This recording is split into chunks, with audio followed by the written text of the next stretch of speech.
Hello, bookworms! Today I am joined by a very special guest. I have Roshani Chokshi here with me, and I'm so excited about it. Hi! We're going to be talking a little bit about her new book, The Gilded Wolves, and then we're going to be giving you some recommendations of mythology books that you might want to check out if you're interested. Do you want to tell us a little synopsis of the book? Yes. It's strange because I feel like sometimes when people are like, what's your book about? You're like, well, it is about sentences that are joined together to create bigger sentences. like things like that. I don't know. The Gilded Wolves, I kind of jokingly pitch it, although I do mean this. It's like National Treasure, but with more attractive people. And I just wanted to set it in a fun city, one of my favorite cities, Paris. And I thought, ooh, turn of the century, 1889. I love it. It's called La Belle Epoque era. There's Moulin Rouge, there's cabaret and champagne and everything. But research was so eye-opening, and I ended up learning a lot more about my own heritage and a lot about how these ugly roots of imperialism and how they tangle with how objects get into museums. And so there's like that post-colonial agenda somehow snuck into my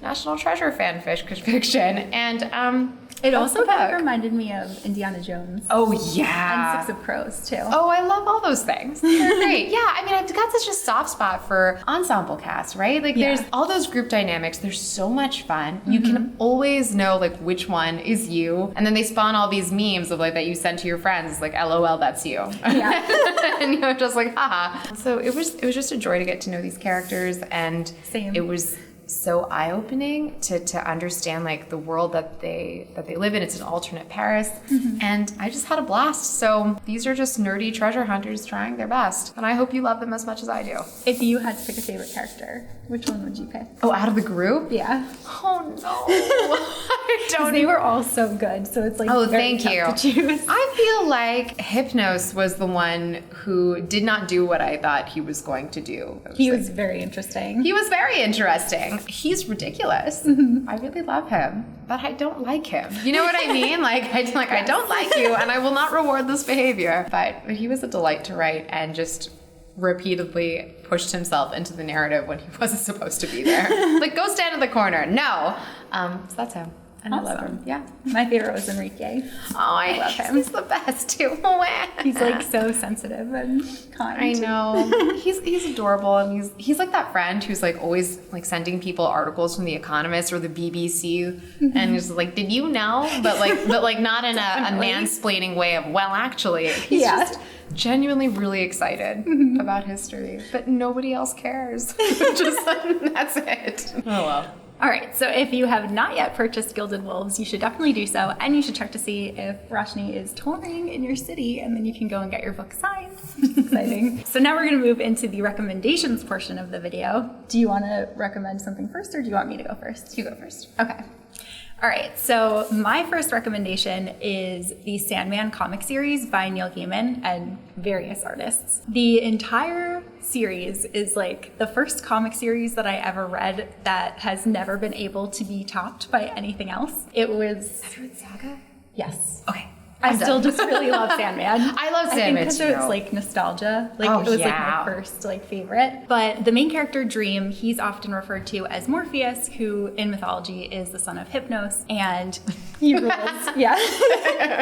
he rules the world of dreams. And the thing that I really like about the Sandman series is that Neil pulls so much from different mythologies and different religions around the world, but he also creates his own mythology within it with the Endless, who are like the siblings that are the human personification of different realms. They're so exciting. And they're so great. Yeah. And then there's this one issue that actually won a World Fantasy Award, and it was the first time ever that a comic series had been awarded with that recognition, and it really like challenged people to take the medium more seriously. Was that the episode of Orpheus? It's A Midsummer Night's Dream. Oh, Midsummer. It was the Shakespeare one. So good. Oh, gosh.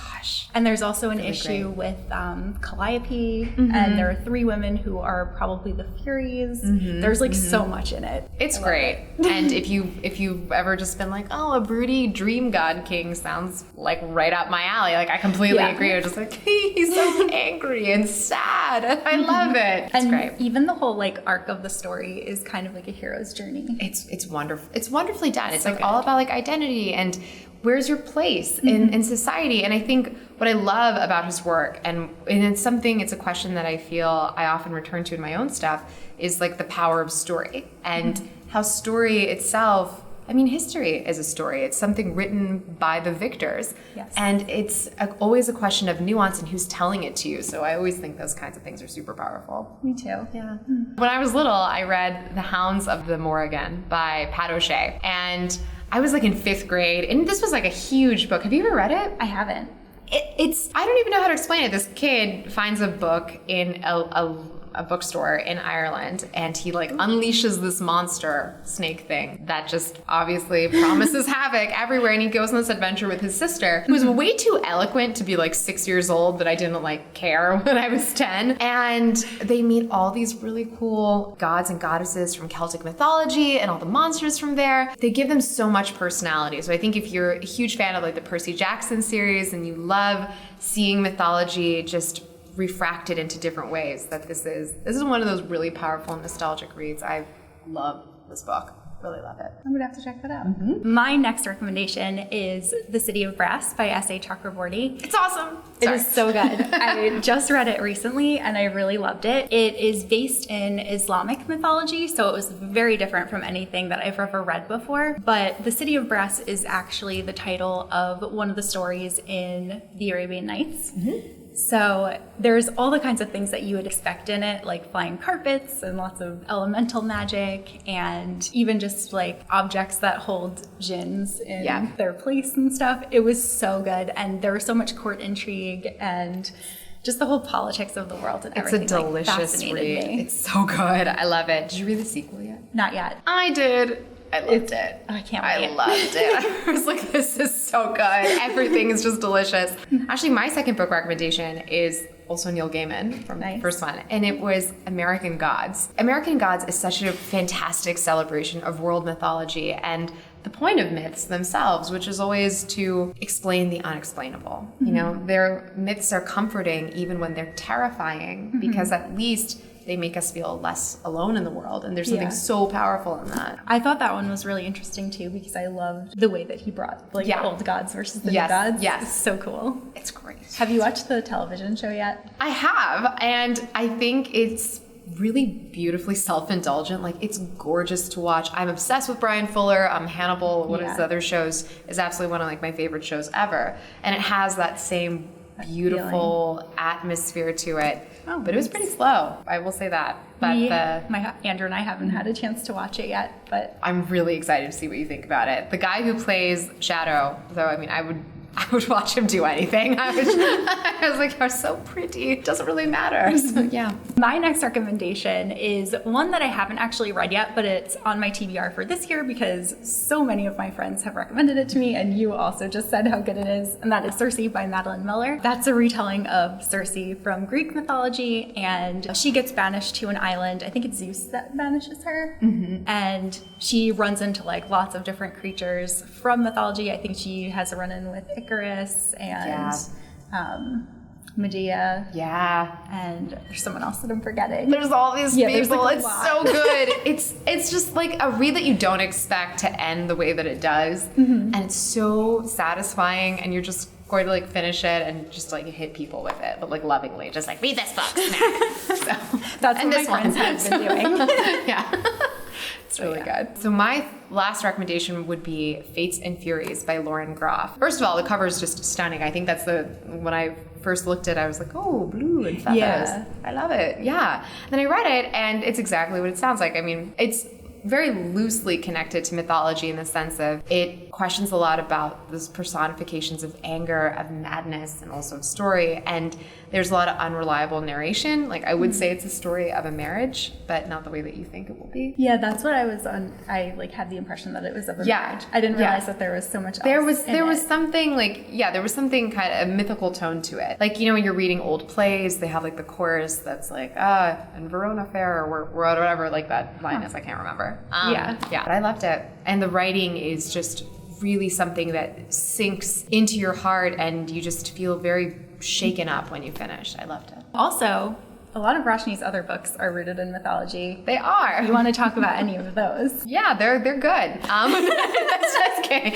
I loved writing them. It's so strange because this is my 4th book and I keep forgetting that I've written not like forgot I wrote other books, but I'm just like, oh wow, I was able to finish another one, because I feel like sometimes, do you write too? I did in the past, but I haven't as much recently. Okay, well when you pick it back up again, which you should, everyone should write. I think everyone has a story worth telling, but sometimes like writing, you feel like you're in this emotional fugue state of, I don't know how to finish this. Mm-hmm. And I think for me, when I first started writing, the hardest thing was obviously finishing something, because I felt like with every book I write, I try to write the first draft as fast as I can to outrun my own fear of what I'm doing. The self-doubts of what we're putting on the page and how that scares you. Because I do think that all writing is an act of bravery. And that was a really long tangent to say that my very first book is The Star-Touched Queen.